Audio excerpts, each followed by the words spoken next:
so that you don't miss them and you attend all the events either in person or watch it live.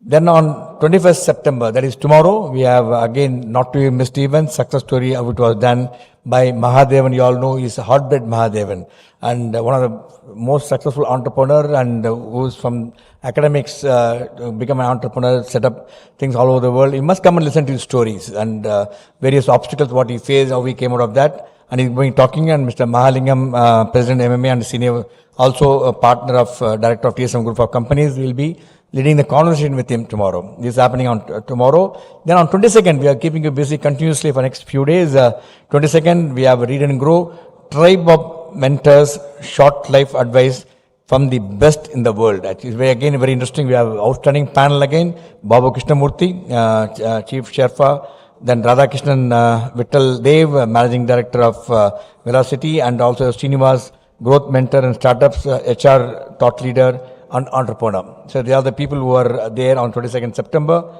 Then on 28th of September, we have discussion on the book authored by Ajay Chaudhary. Ajay Chaudhary is a co-founder of HCL, Hindustan Computer Limited, and Just Aspire, Notes on Technology, Entrepreneurship and Future. He is again a fantastic leader, founded HCL. And we have again two outstanding corporate leaders. M. Murugappan, he is the chairman of Carpentum Universal, will be there.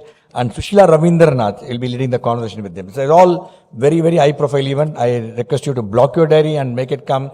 And do register. All these events get registered. And please do join us. On 30th of September, we have again discussion on book Busted Debunking Management Myth with Logic, Experience and Curiosity. Again, we have one of the outstanding national level leader who founded Mindtree, Ashok Sutta. He is coming there. He is founded Ashok Tree. We have international speaker from Canada, Peter D. Jagger, and also Sandhya Mendocha. We have our own Ravichandran Purushottam, President of Danfoss, and Meera Nair. So a very, very high profile event to discuss all you know about leadership and how you would have experience. And it's all about how one can really do leadership roles in a very effective manner.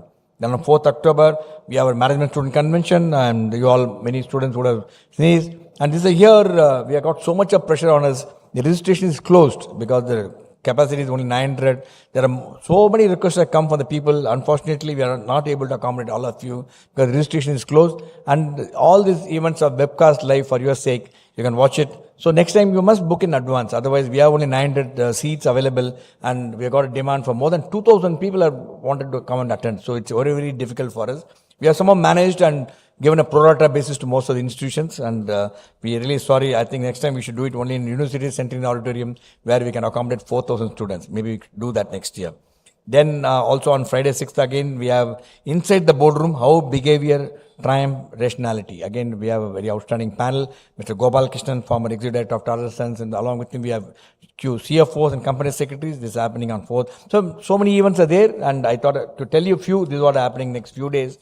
Coming to today's event and opportunities and excitement. This is happening on 20th September today, and this is a startup series which Mr. Shankar, Senior Vice President, whose idea is this to bring in some very successful startup so that there are so many management students, there's so many of the startup who are waiting on the fence to take the call and to understand what exactly is happening in a startup, what are the checks and balances, what are the various obstacles they face, what are the safety net they put it around, so many things, how they manage the finances. So you will learn quite a lot from these startups which are going to be talking to us today. And we have two outstanding startups who will be talking to us today, and please put your hand together to welcome two outstanding fine-up startups which are very well recognized. They are also recipient of the MMA award in terms of Chinnikishna Innovation Award. We have Mainak Banerjee, co-founder, head of products, Solinas Integrity Private Limited.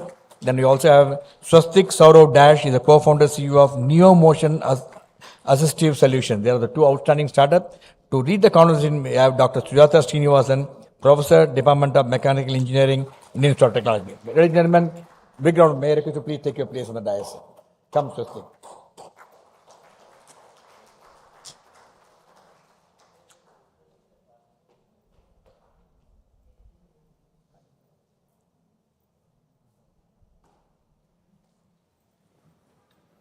As usual, very warm welcome to all the viewers watching this program live in all our social media portals. If you have any questions, you please send your questions by the number which is flashed on your screen. We'll collate all of them and place it before you. On audience warrior, we'll pass on the question slips. If you can write the question slip, it will be nice because we want to accommodate as many questions as possible. We always find by experience, we pass on the mic, it takes more time than what usually happens in a question because you put your thought, write correct questions, whereas when the mic is given, you start thinking what question to ask, then it's become really difficult. So I really appreciate your understanding. So please do that. And the format of this evening, each of the distinguished startups will make a presentation. Thereafter, there will be a conversation. Dr. Sujatha Srinivasan kindly agreed to lead the conversation.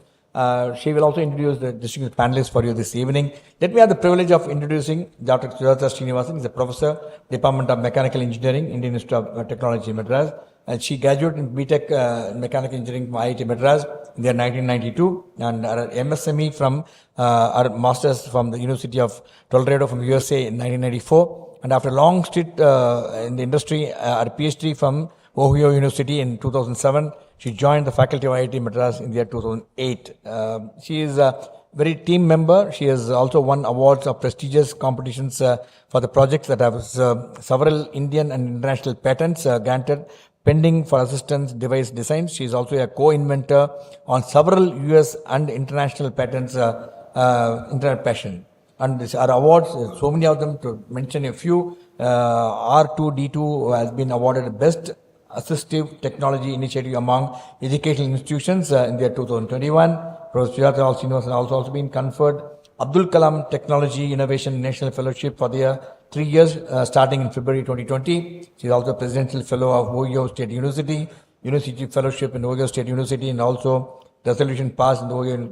And she got all the awards, what is possible. Professor, it's indeed a privilege, pleasure to have you with us, madam. Thank you so much for accepting and to lead the conversation.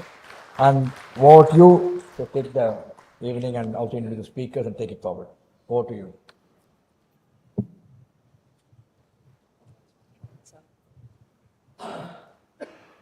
Good evening, everyone. It's a pleasure to be here. I would like to thank the president of MMA, Mr. Mahalingam, who's here, Mr. Shankar, who thought of inviting me to this, and Captain Vijay Kumar for inviting me. It's a pleasure to be here this evening with two very young entrepreneurs who are successfully navigating this entrepreneurship journey. And I hope we can hear their stories and be inspired. So let me introduce them. Swostik Sourav Dash is an alumnus of IIT Madras from the batch of 2013. He is passionate about design and innovation and likes to solve problems that bring a positive change in society. He is the co-founder of NeoMotion, which creates life-transformative solutions for people with physical challenges as well as the elderly. We also have with us here today Mr. Moinak Banerjee. Moinak is the co-founder of Solinas Integrity, a startup that creates robotic solutions for pipeline diagnostics and septic tank cleaning to reduce water losses and eliminate the problem of manual scavenging. Again, he has a passion for entrepreneurship. He spent some time in Sweden, Stockholm, but has come back to India and is part of Solinas. And he also wants to solve problems, societal problems using futuristic technologies. So I welcome both of you, and I thought it would be good if both of them can introduce their companies through a small presentation, their companies and their products, and then we will get into a discussion session with them. So Swostik, you want to introduce?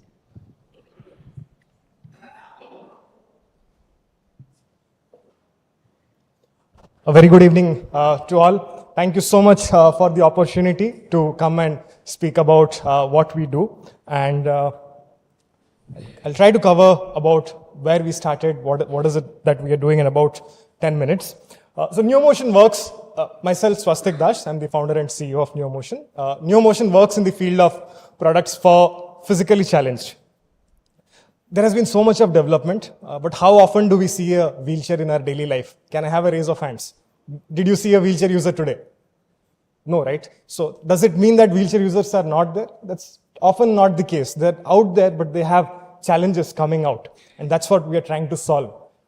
A wheelchair user should be an integral part of the society. As we go out every day, they should also be seen. May not be in large numbers, we don't want that. But whoever are there, they should be out there amongst us. And that's what we want to solve. Now, it's a very large problem.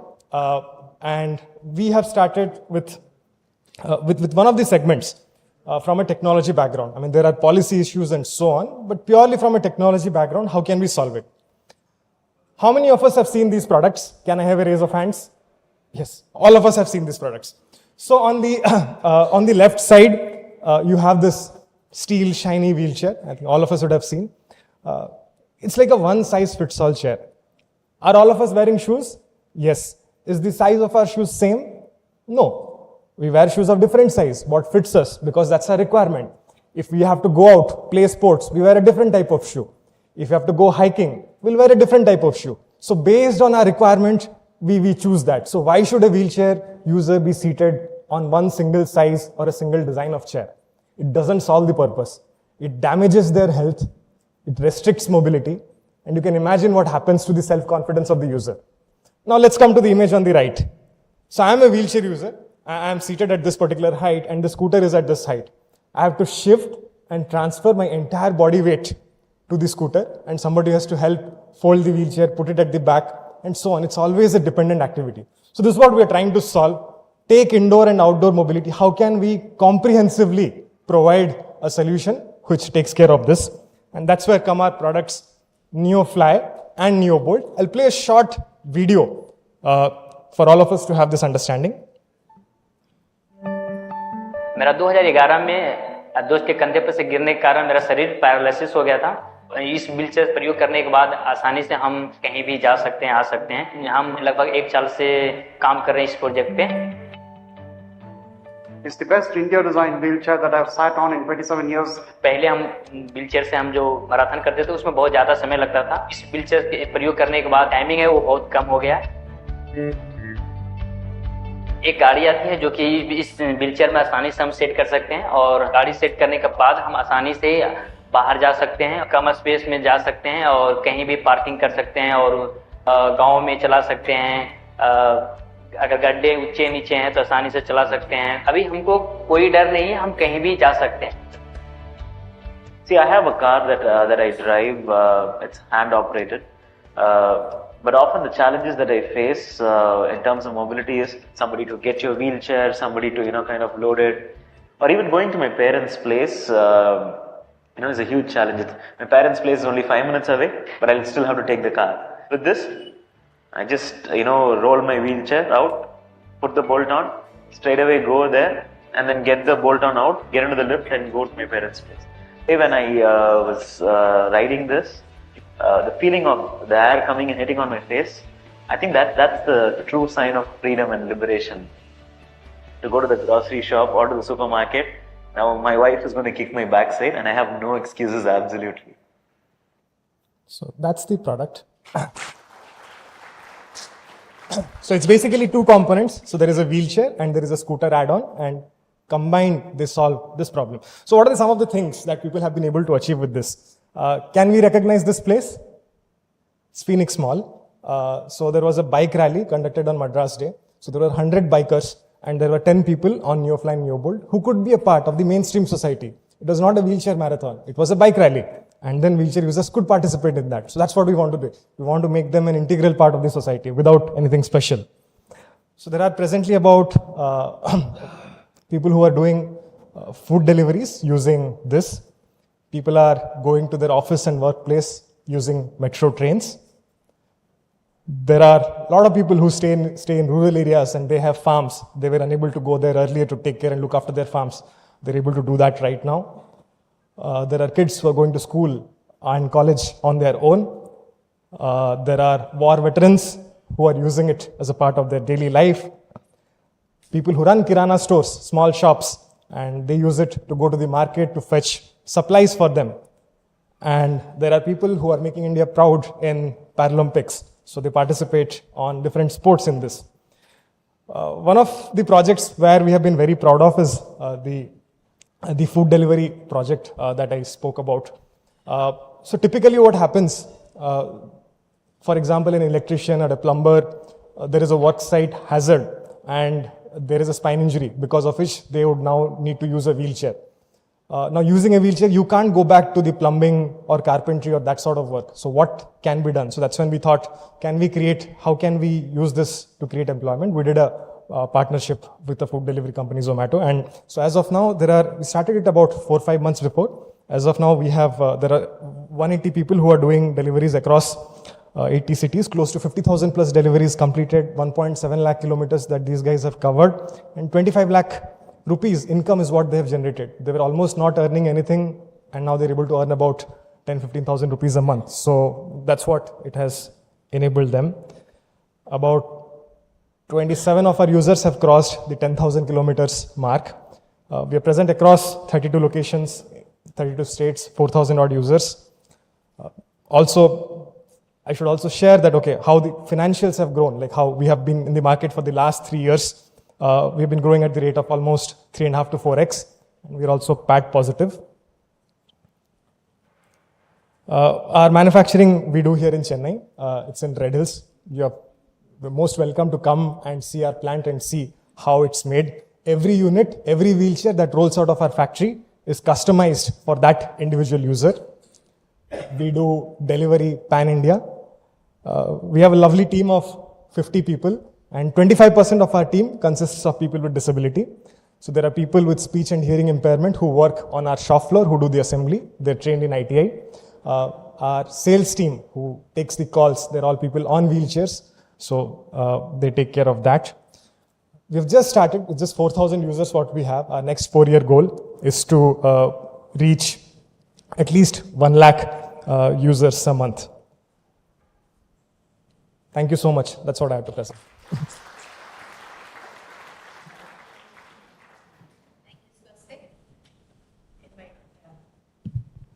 I'll invite Moinak to share his journey with Solinas.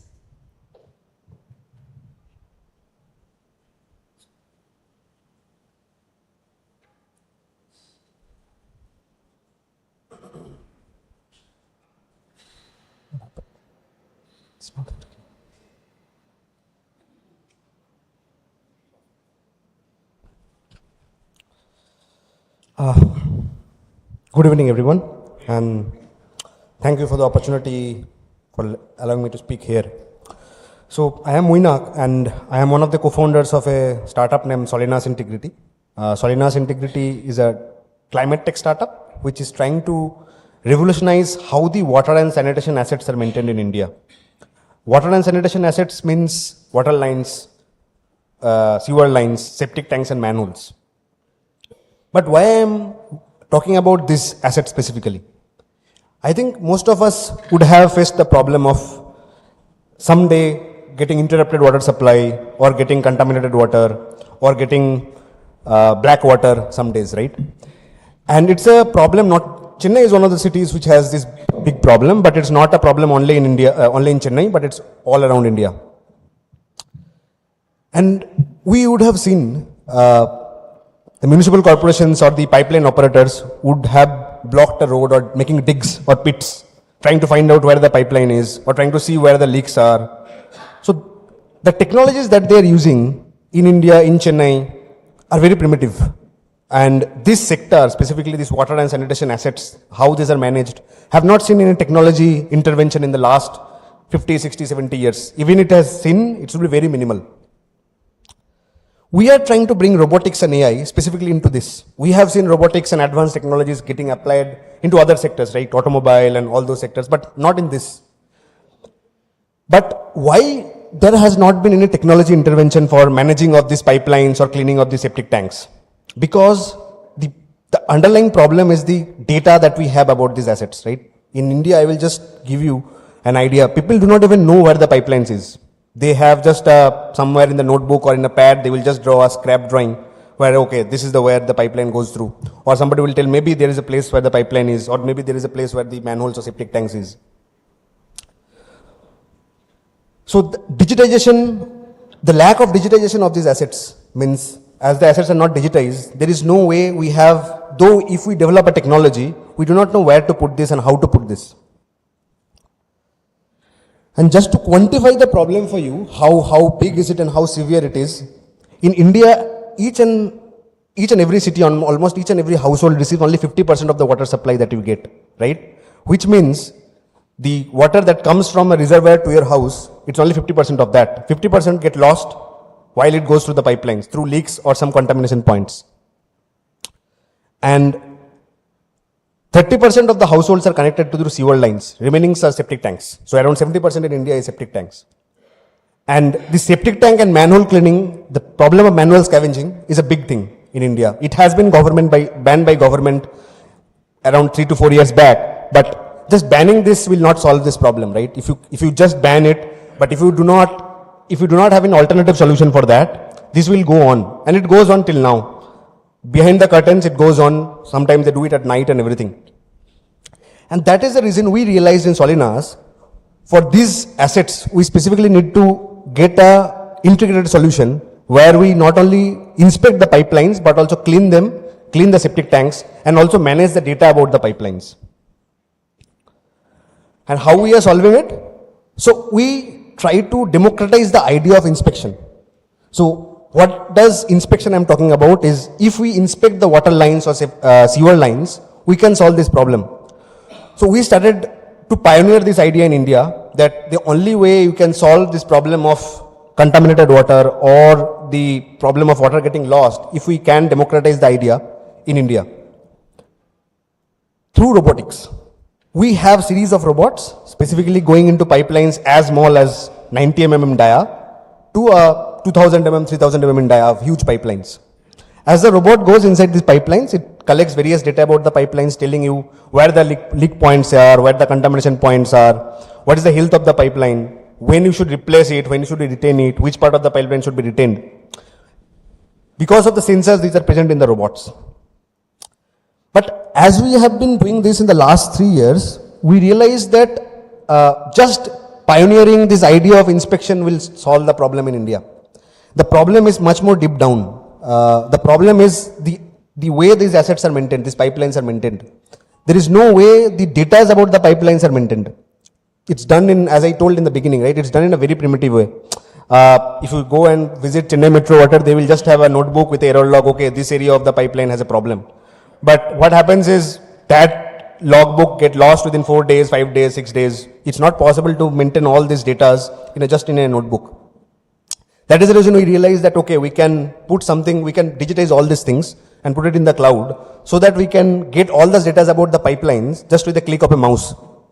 What happens is, because of that, the decisions about these pipelines can be very pinpointed, right? So if a municipal corporation which is already in tight on budget and they want to specifically invest a specific amount of money for improving these pipelines, they can direct it towards a particular area rather than spreading it thin over all over the cities.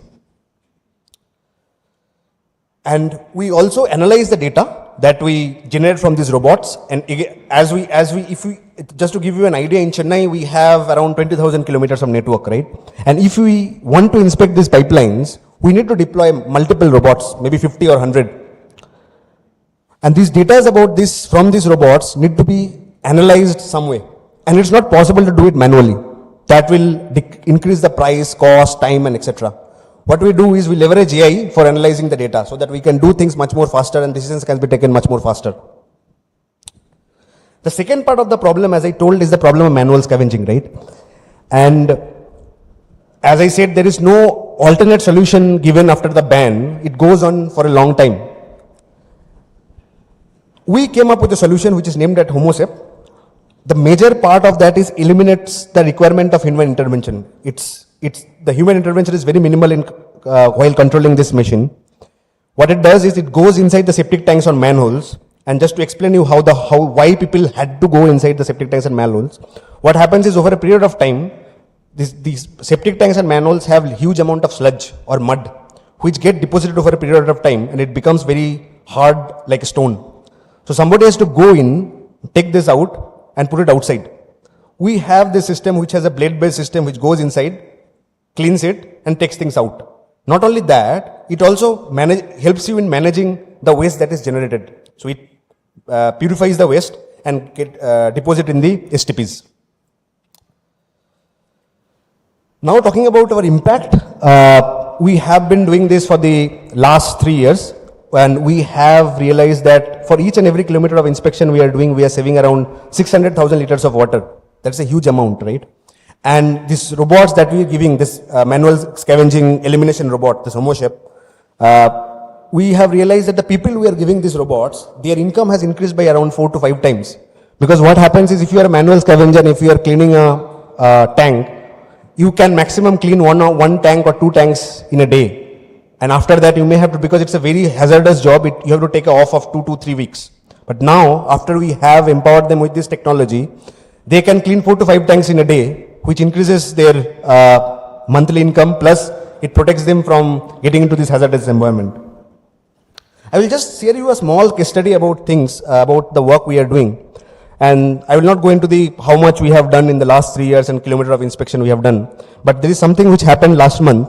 So what happens is we were in Hubli in Karnataka, and because we are working in Chennai, we are working with L&T in Chennai, they asked us like, okay, in Hubli there is a problem, like around 10,000 households were not getting water for the last 3 years.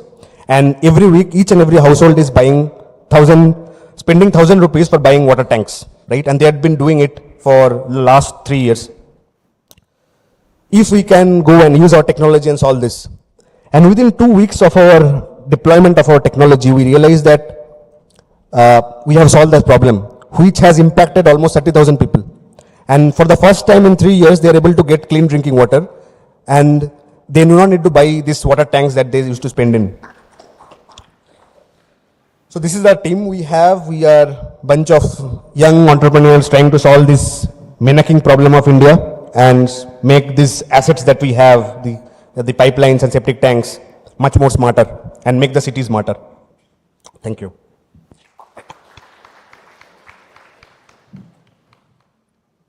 Thank you, Moinak. 2 wonderful businesses, 2 wonderful startups. So I would like to ask you a few questions about your journey, and so we understand more about, you've told us about your products. Like to understand more about your journey. So Moinak, actually this is for both of you. Both of your startups tackle social problems, and there are many problems to choose from, right? What particularly motivated you to pick the problem that you picked? So, hello. So, the journey of specifically picking up this problem of water is very long gone, right? So when I was a kid, when I was growing up in a small city in West Bengal, Durgapur, I used to have this problem of water supply. And it was, on that time I was very small, so I was not that much trained to solve this problem. But I had in my mind, if I would have been trained, how can I solve it? But the main trigger point happened when I went abroad. And the first day I was there, I was asking them where I can drink water. And they said that you can just go into the tap and drink from there. I was shocked. Like I was expecting they will tell me somewhere there is some filter or something like that. But they just drink it from from the tap. And then I realized that there is something very wrong happening in our country. There is something we have to do for that. And that is the trigger point happened. And then luckily I met my co-founder, and I came back to India and started to see how we can solve this problem. That's great. Swostik? So yeah, I think first of all, everybody should know that the work that NeoMotion does started at the center of Dr. Sujatha Srinivasan.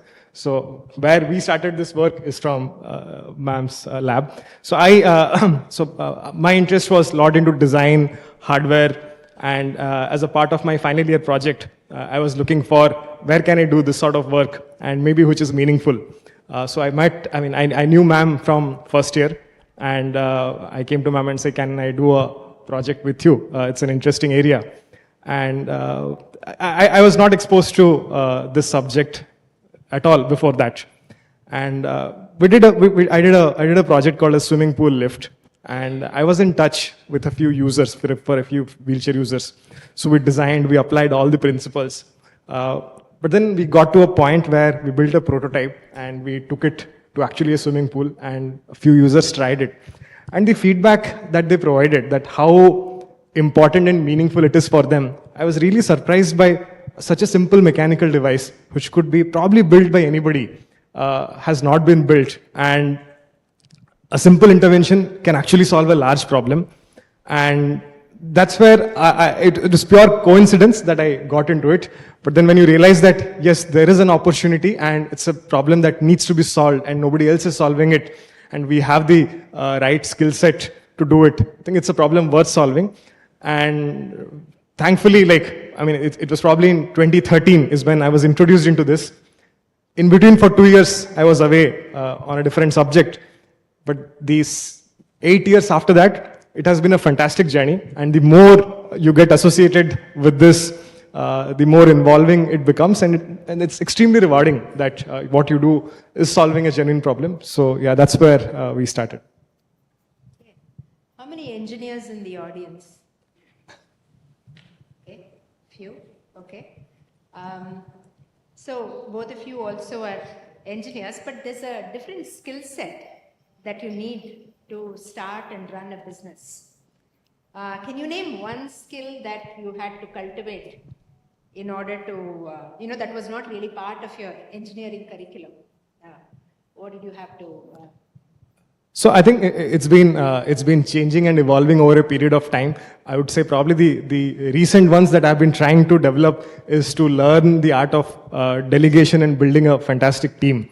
I think as we grow, it becomes very important that you have people who are smarter than you, better than you, and who work, because you can only do so much. And that's the recent one which I have been struggling with. It's like, there is a work, let me go and do it. But then it doesn't solve the problem in the long run. I think in the long run, it's important that there are team members and you just tell, and then there is sync, and maybe they do better than you and they question you and so on. So that's the recent one. And one more before, I would say, so I worked with ITC for 2 years, and then I had a good exposure. I worked closely with a CA in ITC on finance. I think that's something what I learned there and which I practiced, where it made a lot of sense about what we were doing. While engineering, it was perfectly all right. But then how do you take calculated risks, or how do you say, yes, you launch an initiative, there is a burn, but what is your stop clause? When do you say that now maybe you need to do some course correction? Some of the overall financial oversights and learning for that is something which I think I had to learn, and I think it also gives me a lot of confidence to take decisions once we have a hang of, like for example, any engineering problem, very intuitively we are able to take decisions. But some of this, it's come with time, and I'm hoping that I hone both of these skills more with time.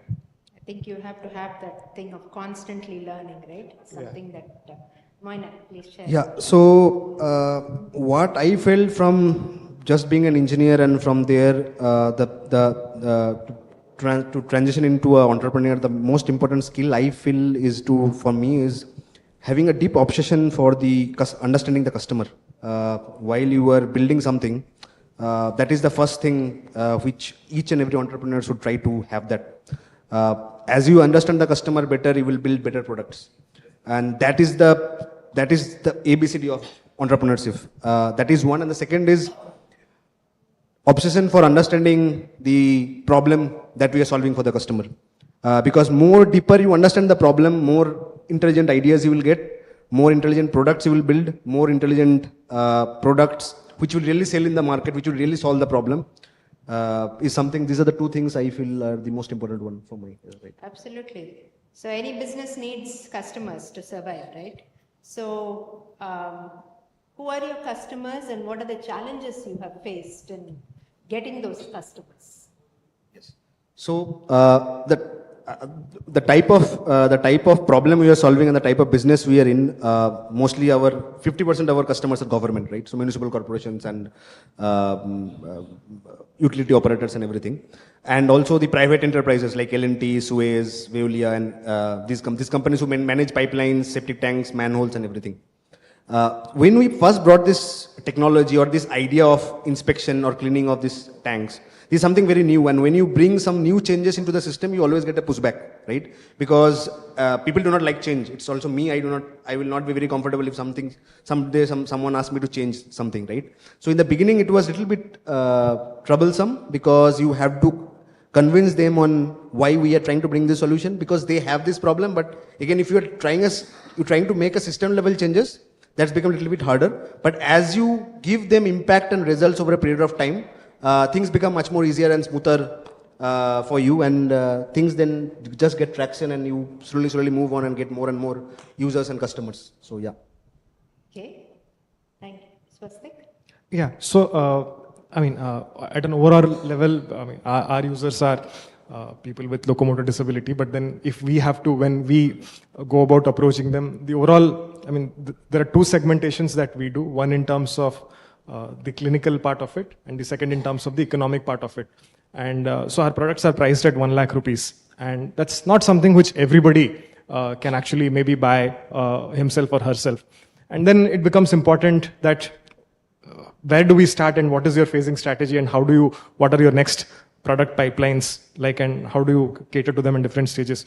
So we are aware that yes, we cater to a small market, but then whichever is the market that we are catering to right now, who are able to buy on their own, we should do a fantastic job over there and gradually move to different segments. For example, same mobility solution at a price point of 12,000, 15,000 rupees for a larger market.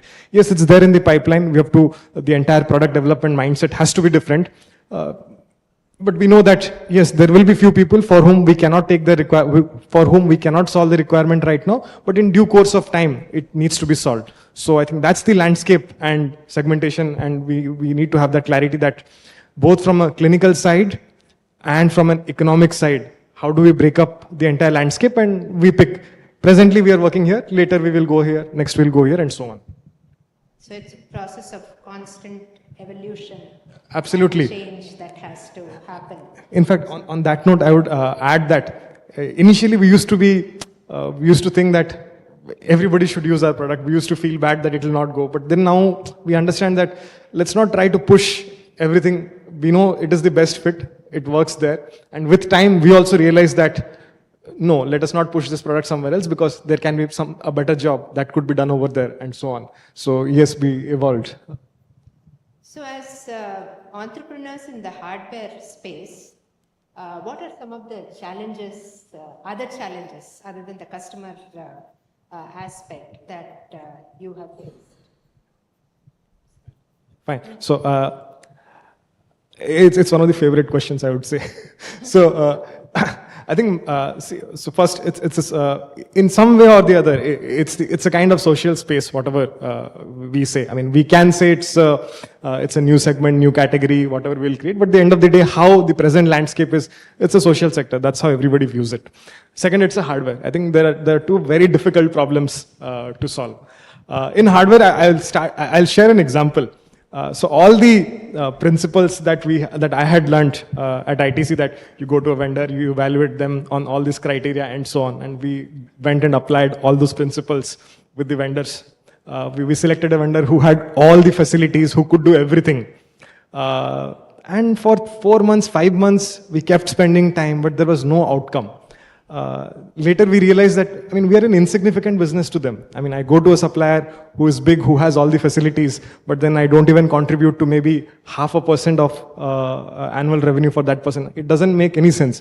So we had to, almost 6-7 months we had to spend, and then we had to go back to square one and say, start with somebody who may not have all the facilities, who may not know everything, but then who is a good partner, who spends time with you, and who will value you, and maybe there is some mutual understanding and it will grow.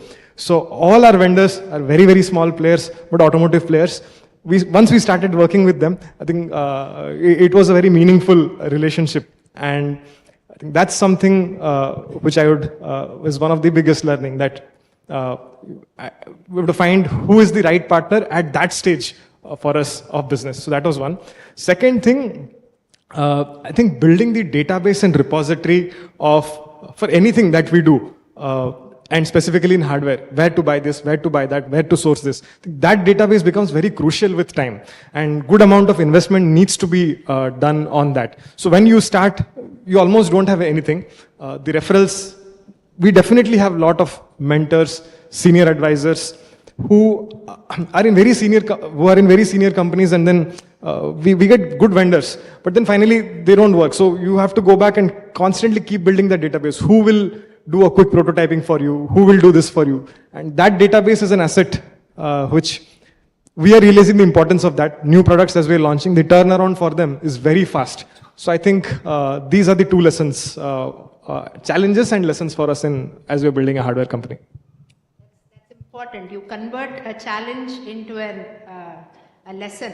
You use it as an opportunity to learn and then grow. And that was an interesting point, that you're working with other probably small businesses in the initial stage. And in a sense, you're growing as a community. So that's, I think that is how the ecosystem, manufacturing ecosystem in India can build, when these startups start doing more of this and they help the businesses that help them also grow. So that's a very good point. Moinik, your thoughts? So, it is really right. It's already a proverb is there, hardware is hard. But I will tell you, the major challenge what happens is, because hardware businesses are a little bit capital intensive, right? And generally what happens different from the software is they go through an agile method. So if you do build something, you can feel, okay, this is something wrong. You can just throw it out. It's not a big thing for you. But in hardware, what happens is when you are building a hardware startup and you are building some hardware products, it's very important that even the first prototype, obviously it will go through multiple iterations, but even the first prototype or the second prototype we are building are very specifically why we are building it and what are the specs, what type of market you are targeting, who will be the end user.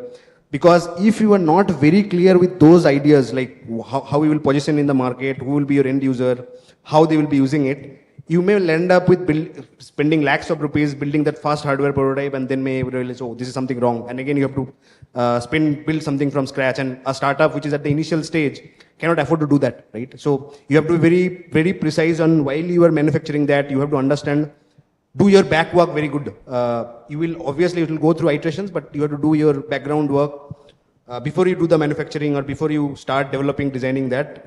You have to do that very precisely. Secondly, again,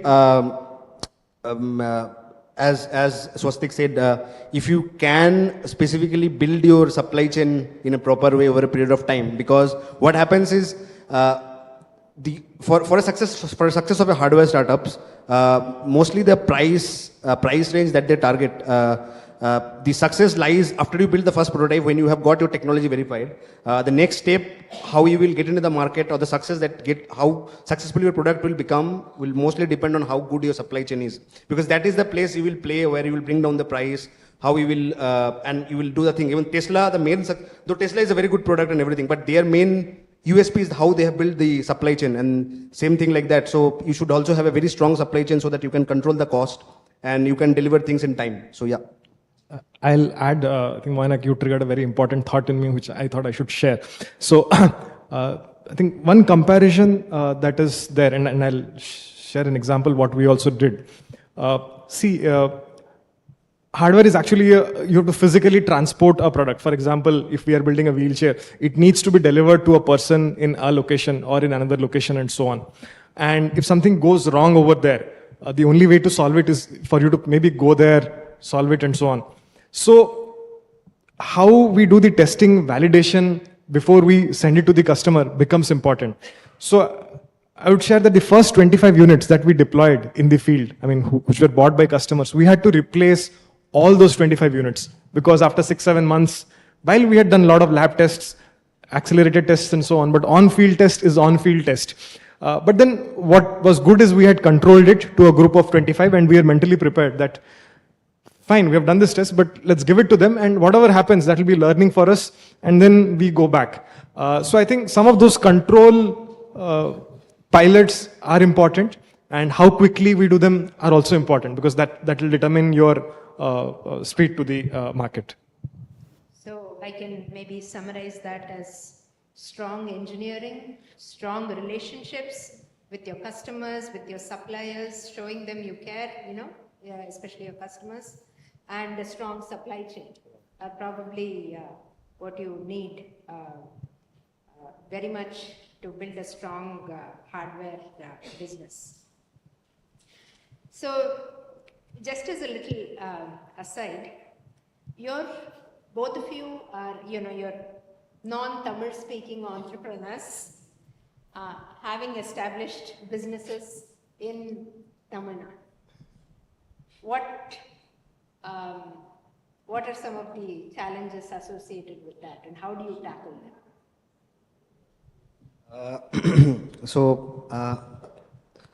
To be frank, I have I'm lucky. Maybe I have not. Maybe because I have done my bachelor's here and everything. So I have never faced that problem of I am not from that state or I do not speak the local language. That is the reason I am not able to do. You speak the local language? I do not speak the language. I'm telling, as though I not speak the language, I never faced the problem it will be very tough for me to run a business here, because I feel like that the path forward that Tamil Nadu is going, right? It's one of the most industrialized states in India. It will become $1 billion economy. Just the state will become $1 billion economy next 2 to 3 years. The infrastructure, the environment for startups push that we have, I think that really compensates for any other difficulty I may have. Obviously there will be something, if I can converse with my team members, all the team members in the local language, that will be much more easier. But I think that is not something which bothers me as other things which are there, which really helps me and my company to grow. So that is really good to know. How about you, Swostik? Yeah, I think I feel very comfortable being here. I think the biggest, the comfort that I have, which I've had here, which I've experienced here, is when there is a conversation, I think the transparency and genuinity in the conversation is very high. So you can have an open conversation and you can be sure that you are not being taken for a ride. I think that's something which I come from Odisha and my dad has been in banks, so I have transferred at different places. So we have been to different places. So yes, definitely, I won't say that I can converse openly with anybody. But now, say I understand. But my key thing is we can go ahead and feel safe and be comfortable to have a conversation. Whatever is being said will very likely be honored. When my cousins used to come, I used to go park my bike and leave the helmet on the bike. It's a no-no in Odisha. If you leave your helmet on a bike, the helmet will go away. So it's not the case here. So very simple things, but it makes a difference. And yeah, it's made me comfortable. And then, given the hardware ecosystem, I think it's fantastic. Your Chennai Hosur belt, we get everything done here. And prices may be slightly higher than what you would compare in a Punjab belt or a Gujarat belt or a Pune belt. But the qualities are also all right. So it's a good place to start, I would say. That is a really good endorsement of our state and its support for entrepreneurship. Yeah. So, over time, how has your business plan evolved? You've now been in business for a few years now. Do you see that evolution of your business plan, and can you share something about that evolution? Yeah. So yes, as the company grows, and it's obvious that your business plan, the business plan we came up in the beginning, in the first 1 year, was very different with what we have now, and it evolves. I will just give you an example. So when we started thinking of solving this problem of manual scavenging and the problem of leakages in pipes and sewer lines, we realized that, okay, our customer will be only government and we will be a pure B2G business, right? But as we spend time, we realize that it's a much more bigger and much more diverse range of customers that we have. Like we realize that we can be also B2B. Like we are dealing with private companies like L&T, Veolia, Suez. These are all private companies who also manages the pipelines, right? They can also be a customer. So separate the business model, the way we approach the customer with the government and with the private is very different.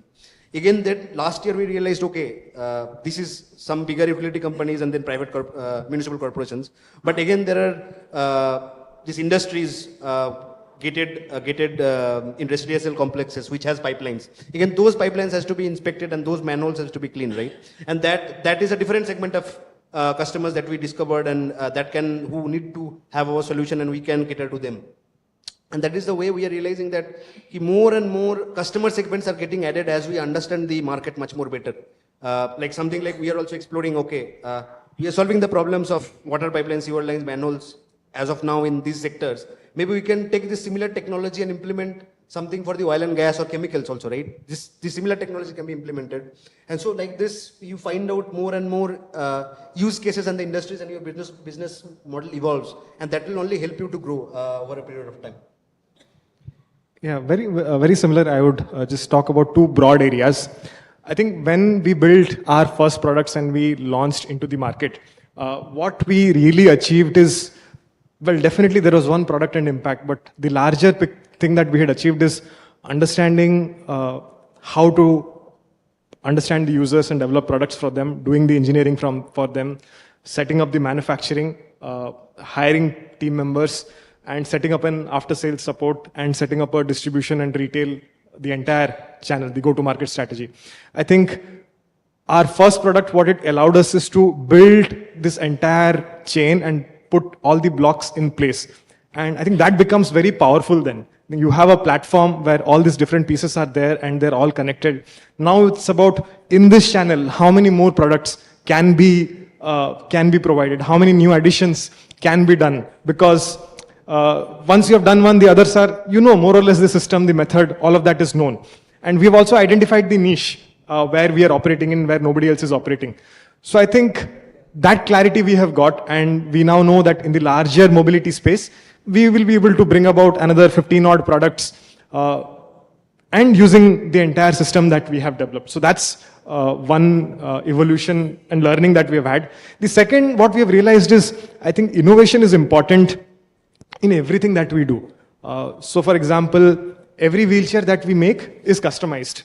I think when we started, everybody said, don't get into customization, don't get into every unit being different. You won't be able to scale. I'm 100% confident now we'll be able to scale because we have built a process. It took time, but then we have built that process and that is our value proposition. So we built that.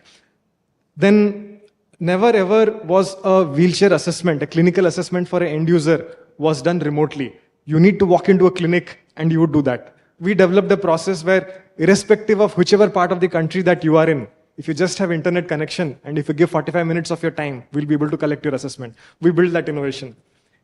Everybody said, how will you service and support the after sales of the product? We again say, whichever part of the country that you are in, if there is a courier service over there, we will provide your after sales support. So we built in various elements and now we are building in, okay, fine, the product is 1 lakh rupee. We will do a tie-up with Zomato. We will provide financing at 2,000, 3,000 rupees a month and you'll be able to buy the product and be employed in the particular process. So I think both these things are the larger areas and I'm sure we'll be able to use this and leverage this to grow and provide the impact that we plan to achieve.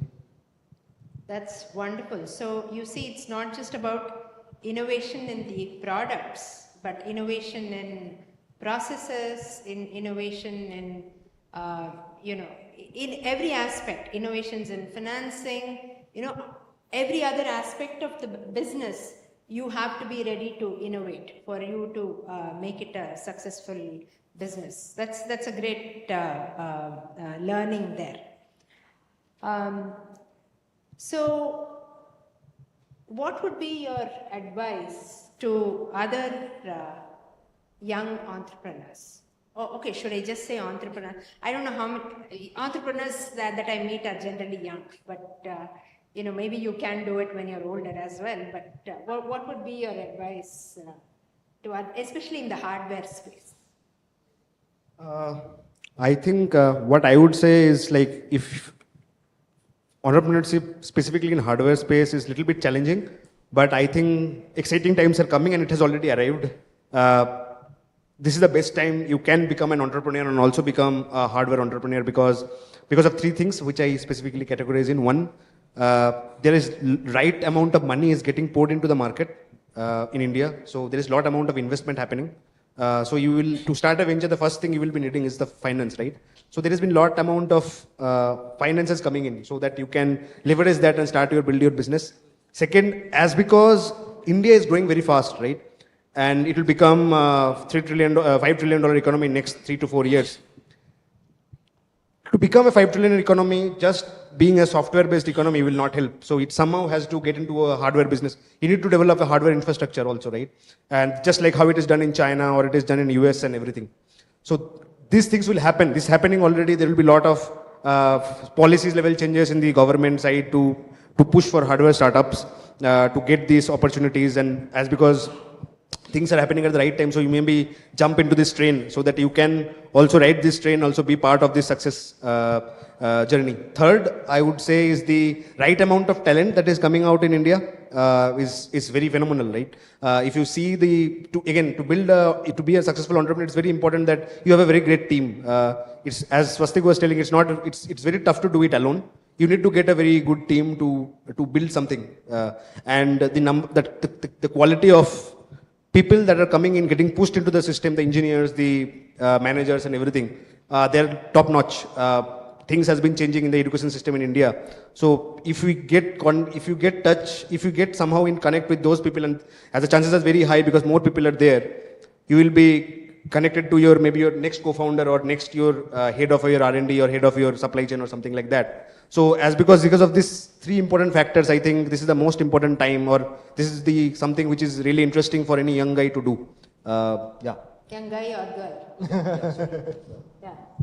So my 2 bits for whatever I have learned for entrepreneurs would be 2 things. First, I think first is perseverance. I think in hardware you need to stick to something. Like I would say, I commit next 4 years of my time, irrespective of what it comes. I think that sort of it will take some time, but I think it just takes 4 to 5 years to put things in place. A, B, C, D, to paint the whole picture, 3-4 years it takes, I think. So that sort of commitment is required, because without that you won't stitch the entire picture, and without that it will be, you should not exit prematurely. So I think that's first. And second thing, be very open and listen to trends, understand trends, what's happening, and you take your course corrections based on that. I mean, we've started with something, you understand some trends, you find some opportunity. I think be open to making changes as and when you figure it out. So these are the 2 things that I would say. I think Moinak's touched upon this, but what kind of support would entrepreneurs like you need to succeed? So you're talking about government level support or? Any kind, what support do you need? Yeah, so to become successful as an entrepreneur, support specifically from the point of view of, again, finances, you should be able to, you should be at the right place at the right time. It's true that you may have a very good idea and you may have solving a great problem, but the thing is, if the VC's environment or the VC culture that is there in that place specifically, if it's not that mature, you will not get money to start off your to fly for the business to fly, right? So that's little bit of timing is also very important, or timing with the your problem statement and how the environment around that is very important. That is one. Secondly, it's very important that for us, we are lucky that we had the IITM Research Park or incubation cell where we got the initial support from this IIT, from IIT Madras and those educational institutions. I feel like that it's very important that we spread this type of culture not only in big cities but also small cities where we have a major part of the population. They need to build this type of ecosystem where they preach entrepreneurship or support the initial entrepreneurs for the tier 2 and tier 3 cities. So where you need to do some handholding in the beginning for any entrepreneur to start. For the first for 1 or 2 years, it's very important that. So that is the second ecosystem level support that is required. And the third is, again, I would put in the government side. It's policy level changes is also very important. Like imagine 10, 15 years before, like you were running a startup. There is no initiatives like Startup India or something like that, which will push or propel a startup forward. Different government grants which are now available, which a initial startup who does not have any VC funding or something like that can avail those grants and build your first prototype.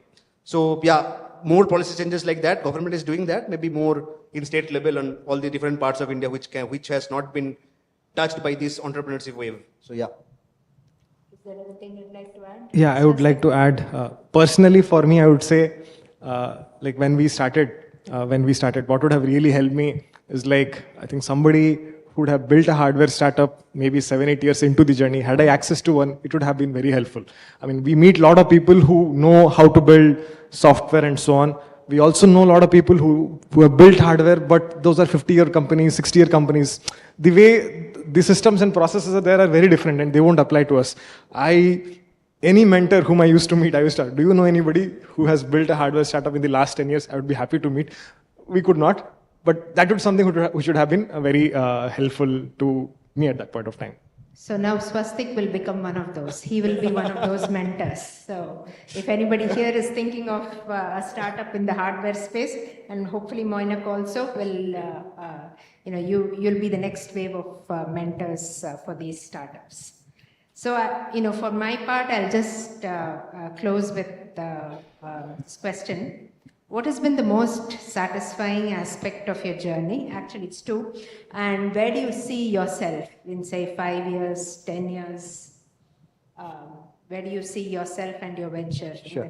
So, my kick comes from, we have a internal WhatsApp group called Testimonials, and our end users keep sharing photos. I mean, we are a story of aspiration and visuals, whatever I showed. That's kick for us. So people keep sharing what new they did, and I think each of that story is a kick that this guy did this, that guy did this, and it never stops amazing. I mean, it's been 3 years that we have been having those photos and videos, but still we get kick from that, and that's what drives us. And the goal is to build an institution which surpasses maybe what as founders we started. I think why should a great hardware company which solves mobility as a problem which is not being addressed by anybody not be there in India? So we proudly say it's designed and made in India, both. I think design is important, and so NeoMotion should be that great company which designs and builds products which solves these mobility challenges, and that's the way ahead for us.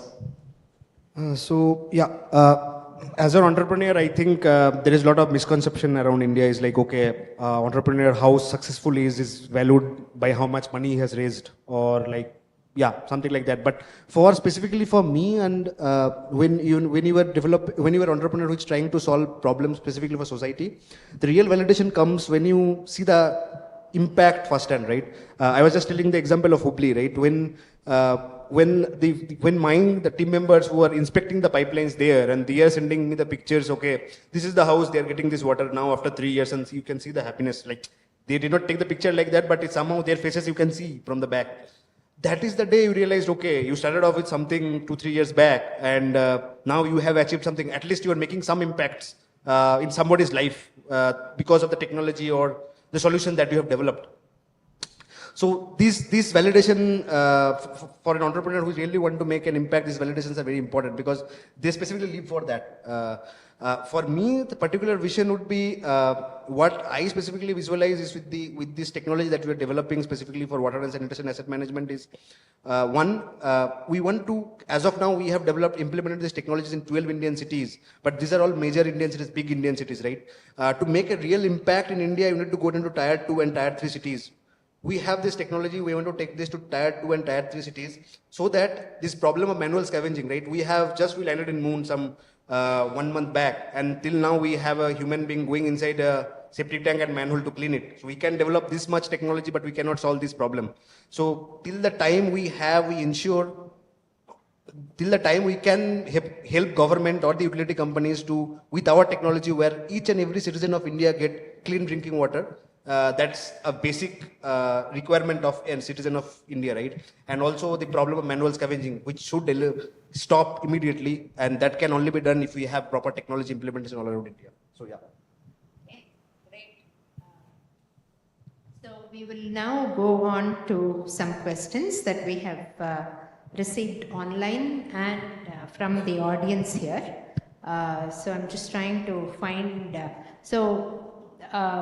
couple of questions relating to patenting. So I think your products, you have filed patents for your products. Can you provide insight into how these patents have contributed to your competitive advantage in the market? Both of you, because there are patent related. Yeah, you can. Yeah. So patent is like, if you are doing a technology startup, that also in hardware, patent is something which will only make you survive in the long run. And specifically when you have some Chinese companies who have a proper supply chain, they can kill you anytime. So like, for example, you need to, when you are filing a patent for a product, it's very important to understand what part you should patent. What is the specific innovation which will create the difference. Like for example, I am talking about a robot which is very small. The robot that we have built specifically for Indian pipelines, a very small robot specifically for pipelines starting from dia of 100 mm to 200 mm. In that case, our patent is specifically on the miniaturizing on the transmission system that we have inside the robot.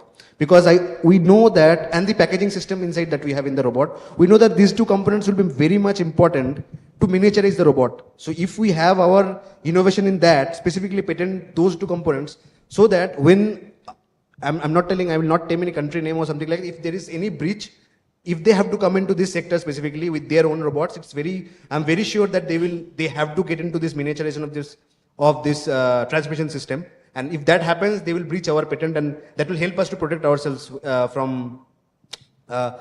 protect our presence in the market. So yeah, it's very important to understand what part of the technology is very much specifically useful in building the product, and then patent it. Okay. Yeah. All right. So question for NeoMotion: is the vehicle electric driven? If so, is it eligible for electric vehicle related subsidies? So yeah, it's an electric driven vehicle, and it's in a category where the speed is limited to 25 kilometers per hour, where you don't need a driving license and a registration. So the subsidy covers certain segments. It's not yet applicable for our product, but there are some other schemes which are related to disability where some certain subsidies are available. For example, in Tamil Nadu, the government runs a program where they supply the vehicle completely free of cost to users who are over here. So specifically the FAME subsidy you are talking about, we are not covered under that, but there is a different subsidy, state specific, which is available for us. And a question for Solinas: any feedback from governmental authorities on the water sanitation solutions that have been provided? Talking about the feedback, what is the feedback from the government? Yeah. Government has been really excited with our solutions, like, because we are really solving a problem which is deeply aching these municipal corporations or the utility companies.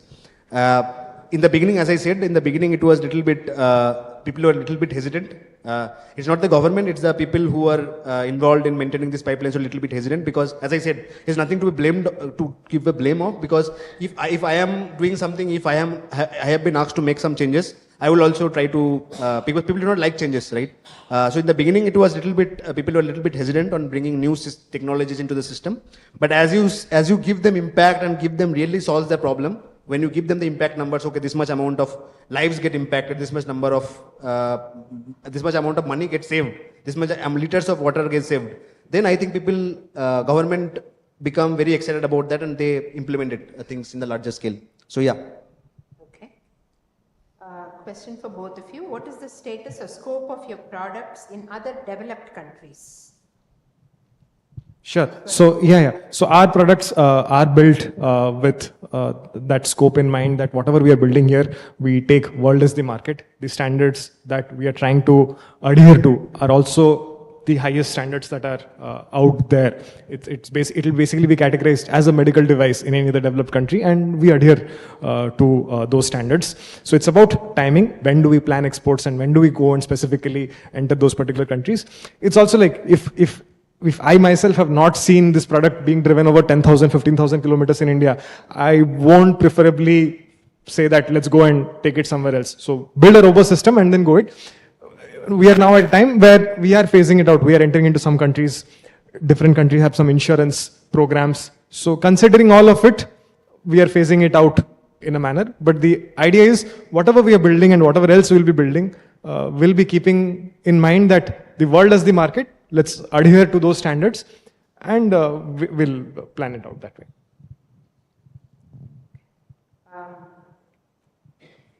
So again, some of these questions I think we've already kind of addressed over the scope of, in the hour that we have been talking about. So I'm not going to read each of them in the interest of time. So did you get help from the government when you were establishing the startups? Yes, government was really helpful in the beginning. As I said, like there has been a good push from not only the state government but also central government. There has been the realization in the government the startup is something which will solve most of our problems. In the last 5-6 years that has happened. So the grants that we got from the governments for developing the initial prototypes was really helpful. Even the PSUs, like indirectly, which is government also, those grants that was really helpful in the beginning again for getting the prototype done, paying the initial salaries, because as a startup you will not have enough money to pay salaries also, right, in the beginning. So yes, it was really helpful, which the first 2 years we survived because of these grants and all those small support that we got from PSUs. So yeah. Same here. I think we built our entire product based on grants, and all the work that we did was based on grants. So yes, government was successful when we were building the product, and I'm also happy to say that government is also buying our products right now. Like at least in Tamil Nadu, they have started purchasing it. It took us 3 years to get the first order, but then we got the order, and then now it's a rate contract. It's like a 2-year contract, and I'm hoping that it will go and it will continue. And taking this as an example, as a model state, now we have approached 5 other state government and see this is what a program, how we are conducting it, and what is the rationale and base behind it. So the same thing can be replicated. So yes, it's possible. We need to be patient and see how it can be scaled up. So these are not traditional consumer products. So I think the governmental support is invaluable for startups, not only at the start of their business, but also to help them in the initial stages, at least cross the valley of death and get to a point where they are sustainable. So I think that's something that's very, very important, and it's something heartening that the government has played an important role in helping these startups. I am trying to see whether there's something new that we haven't covered. I think you have already shared stories on how your solutions have positively impacted the lives of people with physical challenges.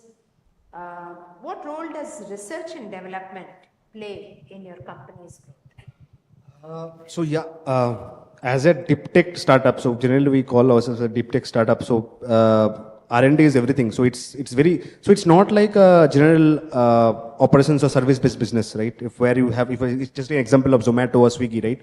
They have their product and it's only the amount of scaling they have to do. But in this type of business, it's very important that you have a very strong R&D team always developing something. Because it's very important that you not only improve the current product, but also you need to, as I told, right? As we realize that there are also different business opportunities and business models, you always need to improve the product so that you can cater to those markets specifically. And it's only that can only be possible if you have a very strong R&D team supporting, backing that up with pumping in right products always in the right time. Like you can just take the example of Apple. They have a very successful iPhone, but they keep on putting in new things, right? It's very important when you are developing something like that. You have a proper R&D team backing it with pumping in new products. Absolutely same. R&D is growth. That's it. Yeah. Okay. I think we have a few more minutes. Specific sparked, I think we've already dealt with what sparked your passion for this area, environmental and sustainability benefits for your robotic solutions. I think you addressed that in your presentation.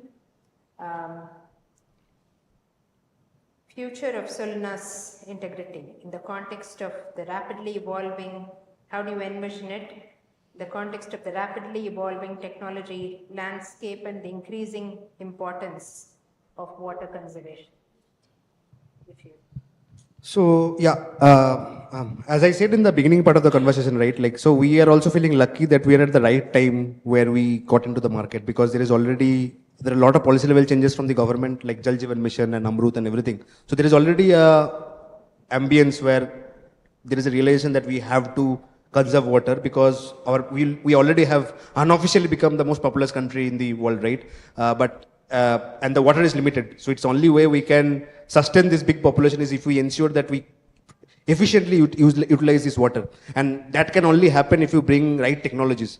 So our ultimate goal currently is we are at the right time, we have the proper technology, keep innovating and take these technologies not only to stick to big cities, but take these technologies to tier 2, tier 3 cities and also the villages.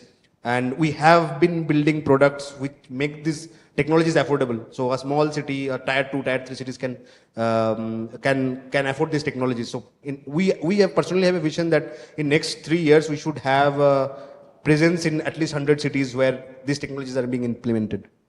Great. Similar question to Swostik. Assistive technology is a rapidly evolving field. How do you stay updated with the latest advancements and incorporate them into your development process, as well as what are the key goals and aspirations in terms of product line? Yeah. I think one very important thing over here, I think the market for India is very sort of different. I mean, you take the best technology out there and you try to use it here. Often it doesn't work. Our cultural, for example, like all these attachment mechanisms are out there in the West. They will come and attach at the center. Now, I'll wear a lungi, I'll wear a dhoti, I'll wear a sari. Where will I attach it? It doesn't fit with my attire. Very simple things. Our ground clearances are different. Our test conditions are, our road conditions are different. The durability needs to be different. So yes, let's understand what's happening out there. See what is it that they're being able to achieve to stay updated. And but at the same time, whatever we do over here is more like for our requirement, for our need at this point of time. That relevance is important. People are talking about from normal to growth. We are at negative. We have to first solve a larger gap and then definitely we will grow. It's not that we will not grow. And in the larger context, we are going to see an aging population very soon. People are staying longer. And so I think a mobility for elderly will become significant in the next 10 plus years or so. So it's important that we solve all those problems and be ready for that. And that's where we see that we'll be able to be present everywhere and solve some problems which nobody else is solving. Right, and I think that also addresses, the point about somebody has asked, what role has user feedback played in shaping the development of your devices? And how do you ensure that your products meet the specific needs and preferences of your target users? Yeah, so I think how we have even gone about developing our product roadmap is, so in the last 2 years, so we do digital marketing and people come and register on our websites. So we've had close to 30,000 plus registrations, people who have come and entered their name, phone number on our website. When they reached out to us, they have requirement of some sort of product which may be required to help somewhere in their mobility and so on. So how we went about developing the next set of products is just filtering this. What are people asking for, which we don't have? And if people are asking for somebody, that's a ready user out there. So just go and solve that particular problem. So initially it's a challenge. Where do we start? But I think once we start, and if we have a methodology of documenting it and categorizing them, it is helpful. So I think that system we have followed, and that is paving the path of what are the next set of products and that we should be building. So I think the questions to Solinas have been covered. There's unique features or capabilities that your robotic solutions offer. I think you have already addressed that.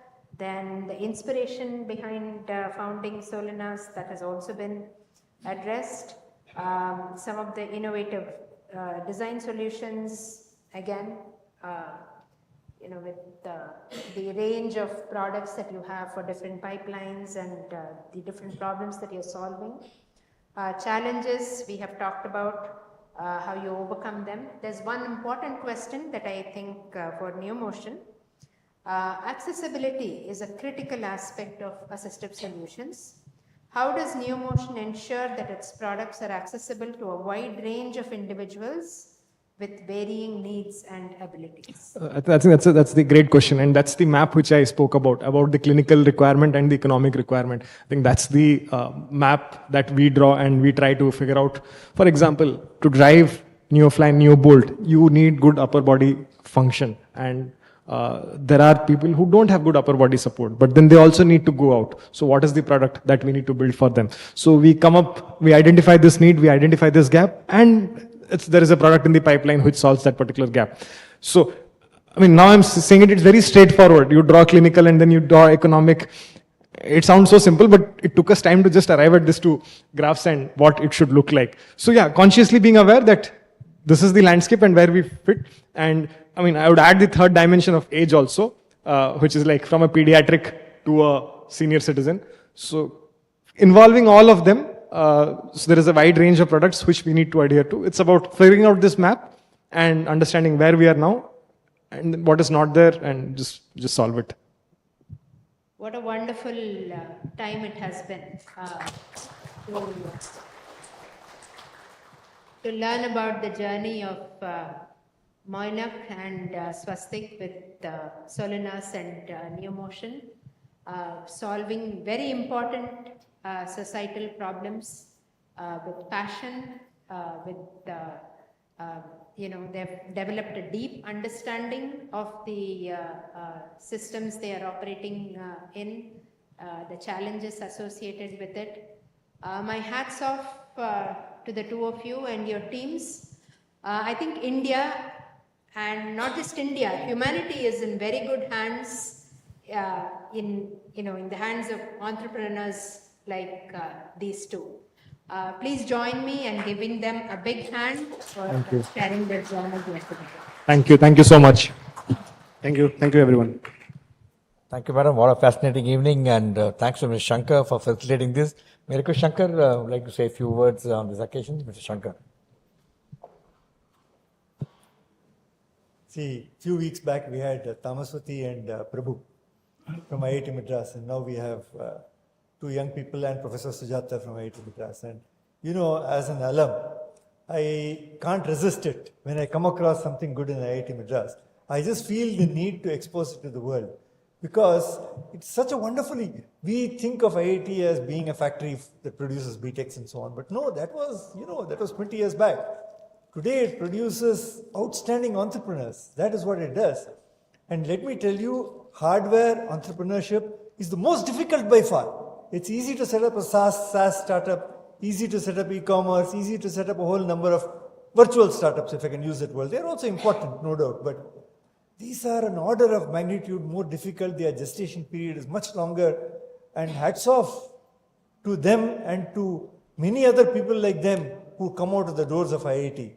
So Professor Sujatha was in London. She flew back for this. That's a commitment to this cause.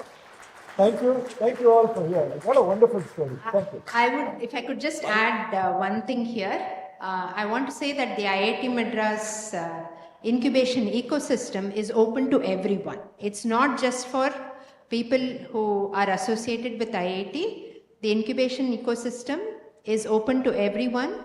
So if you have good ideas, if you have ideas that you want help with, with your startups, please do feel free to approach the IIT Madras incubation ecosystem.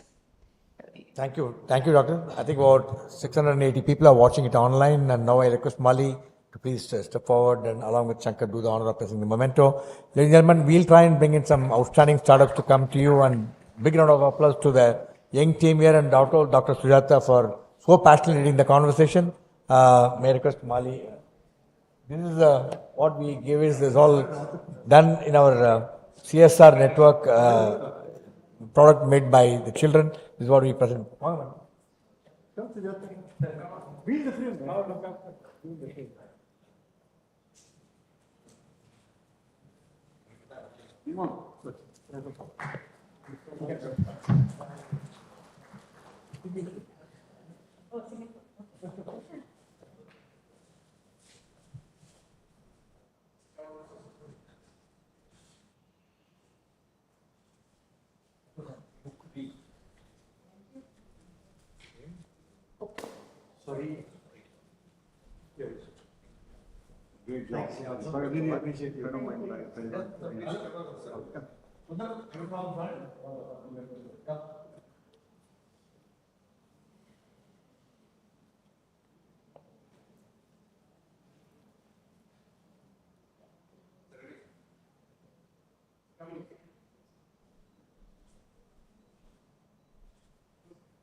Thank you, ladies and gentlemen. See you tomorrow. Again, another great entrepreneur, different story, hot bread. You all know, many of you must be eating nice pastries and cake. Come and listen to that great man, how he developed the business.